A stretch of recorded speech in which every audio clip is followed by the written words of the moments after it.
Hi, welcome Gama Perruci. We are at the International Leadership Association conference. Gama is one of the founding members of the International Leadership Association. Is that right? Well, I'm the first chair of the board of directors when the International Leadership Association became a 501c3 organization. Tell us a little bit about your book that you're a co-author of. Sure. The title of the book is Understanding Leadership in Arts and Humanities Perspective. It was published by Routledge, but with my co-author, Robert McManus. The main emphasis of the book is to understand leadership. It's not just to talk about the leader. And I think in a way the field still is struggling to move away from too much emphasis on what leaders do and that personality cult. And in the book, we emphasize 4 other components that we need to pay attention to. So, for instance, we also pay close attention to followership, big importance of followers. Can you give a little more information about what followers are and how do I, as a leader, inspire followership? Oh, certainly. The importance here is that we see, especially through technology and communication, how followers are becoming mobilized and developing their own voice, and very powerfully, particularly in the area of politics. We see the Arab Spring, different movements. The only thing that you see is that with these kinds of movements, whenever you don't have leaders working with followers, these movements don't tend to be as successful, which is an interesting area for research. A lot of the Arab Spring movements just took off, but then disappeared and were not as effective. So that's the one other component. The other one is the emphasis on the goal. To what extent leaders and followers agree on a common goal. So the Arab Spring, how would that have looked if there were a common goal and leaders? Because it seemed like the groundswell was what made it so powerful. It made powerful, but not lasting. Okay. It did not produce. You could make the distinction between the French Revolution and the American Revolution, that the American Revolution had a clear delineation in terms of leaders and then followers. But then the French Revolution, and in the beginning, that it did not have clear leaders and the followers rose.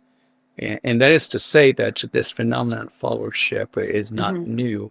Arab Spring is not new. The French Revolution was, in fact, very similar. But it became so violent, so it did not produce in the short run the kinds of changes that they were hoping. Now, eventually, with the advent of the republics, and that it had a positive outcome.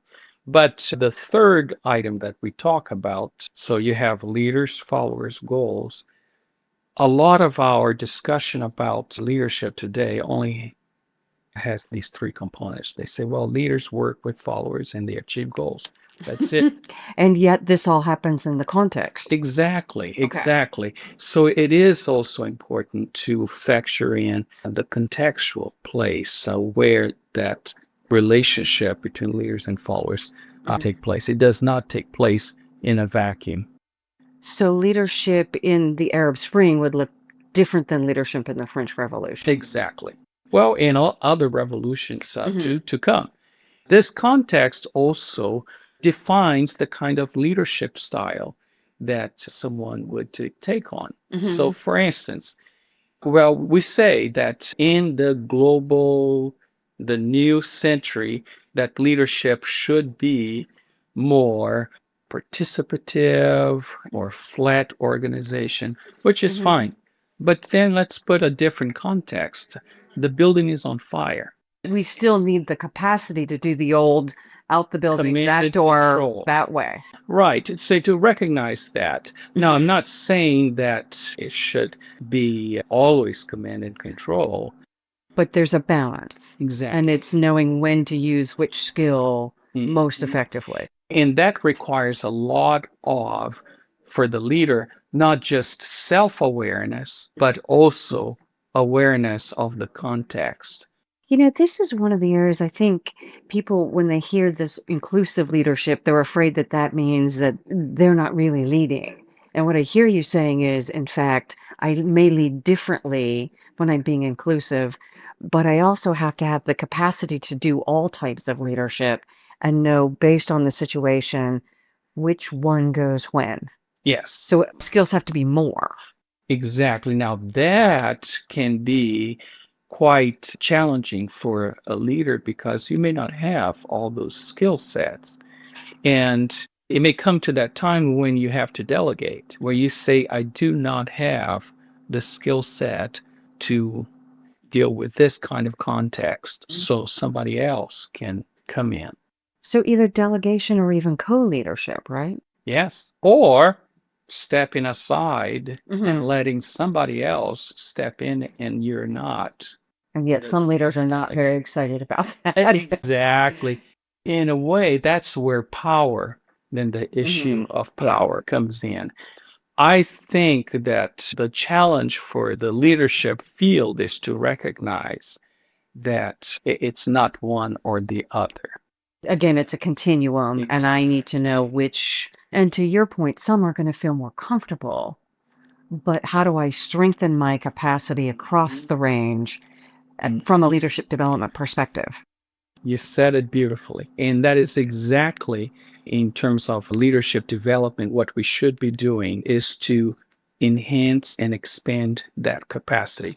What I'm afraid is, and I'm going to be unorthodox here, but that's okay, that I think right now the sexy thing is to say participatory and put a lot of emphasis, and then somehow if you take on a more command and control during a time when the context calls for that, that somehow you're not a good leader. I think that's a brilliant point because, yeah, our society has now made it sexy to be participatory. And yet I can think of times where that's really a bad call.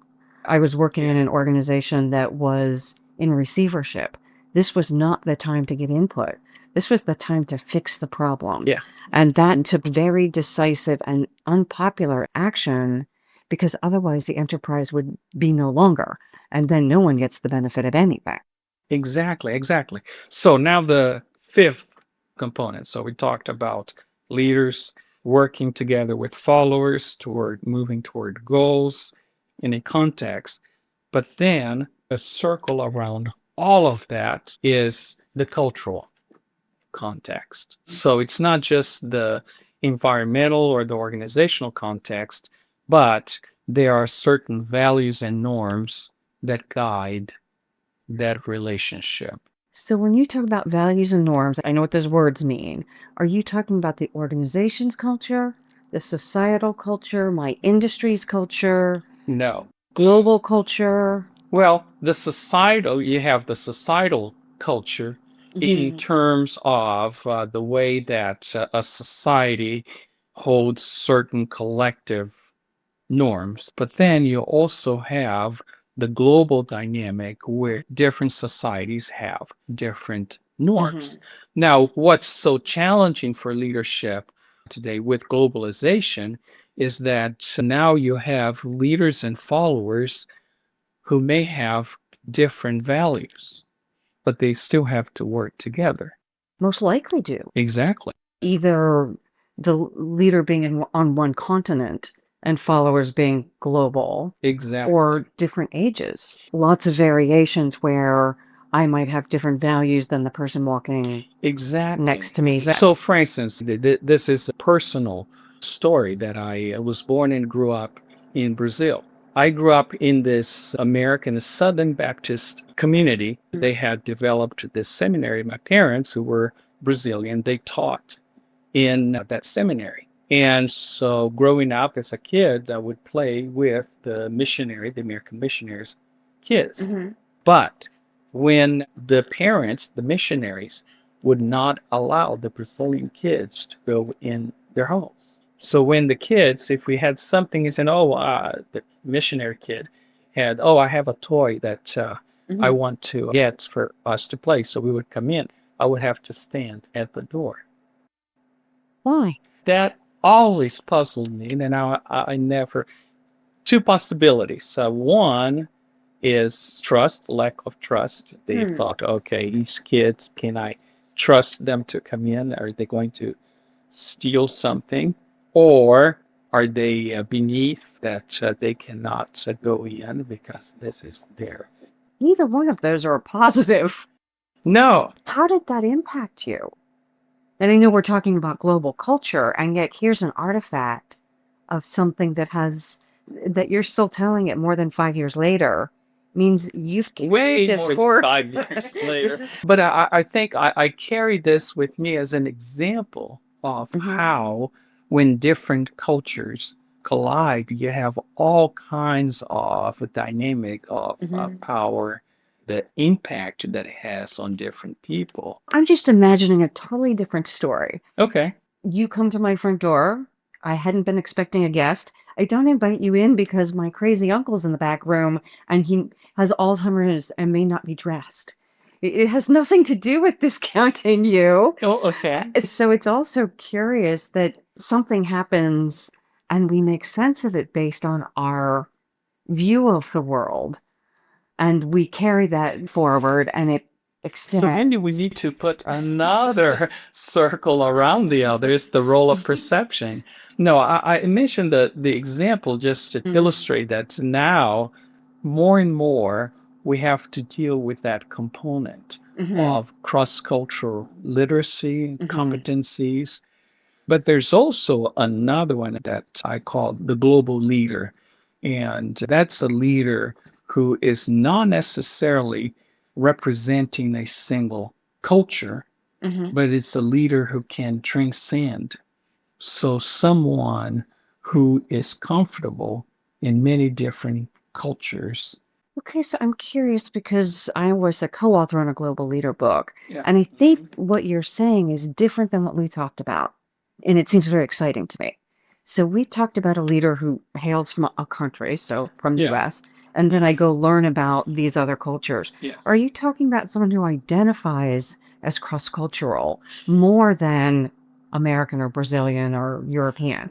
Right. So no, I think in this century, it's that next level of a leader. So I see my tribe as the global community. Yes, but I'm not talking about the world citizen movement, but a way that a leader can develop his or her own identity and be comfortable in different settings. So, for instance, right now, if I go to Brazil, then people say, oh, you have lived in the United States for over 30 years. In Ohio, no less. No, I mean just 17 years. Okay.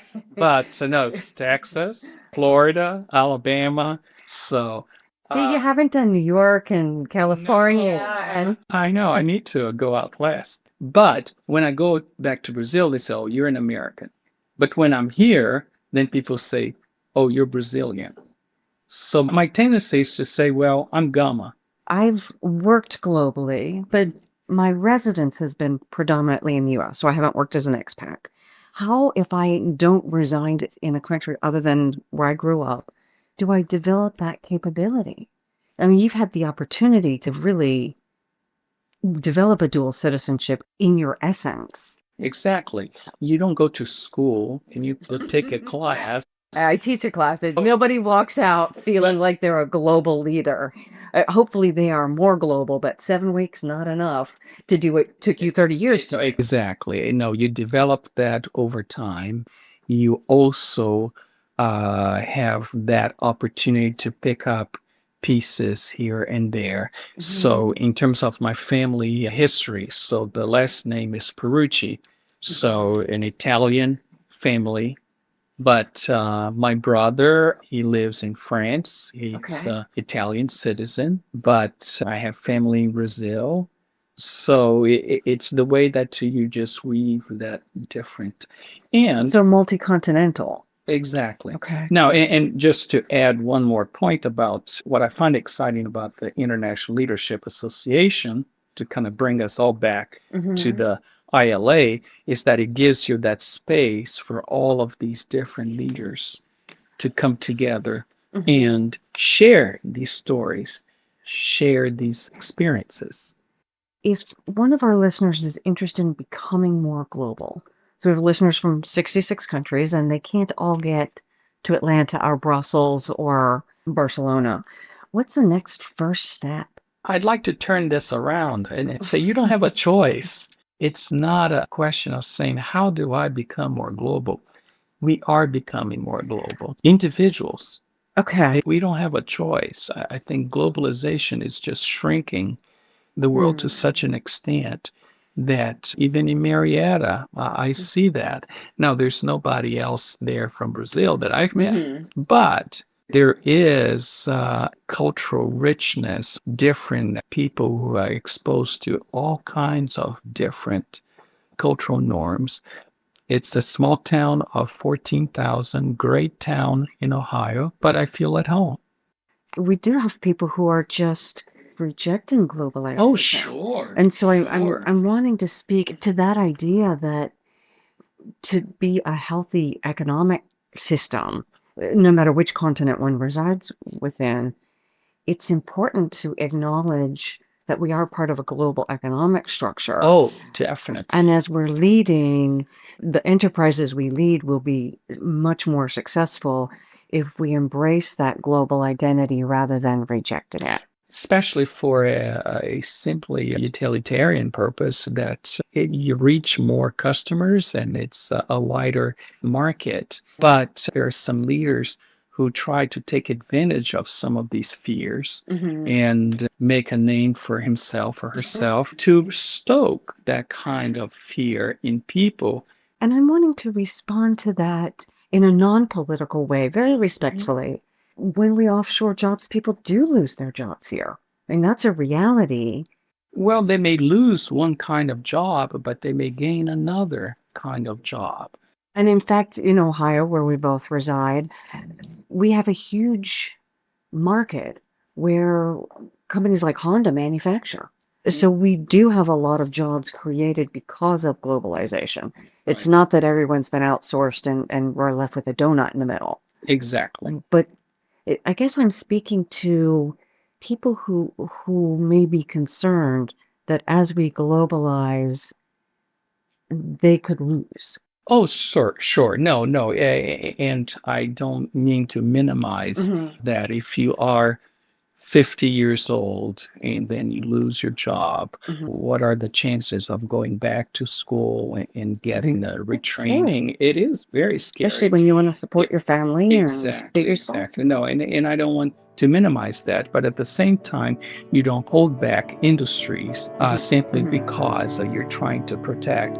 So then that's a recipe for economic stagnation, ultimately economic failure. So it sounds like what we need is a more comprehensive approach to globalization. Oh, definitely. Thank you, Gama. This has been just a delight. Oh, glad to do it. Appreciate your wisdom. You're welcome. Thank you.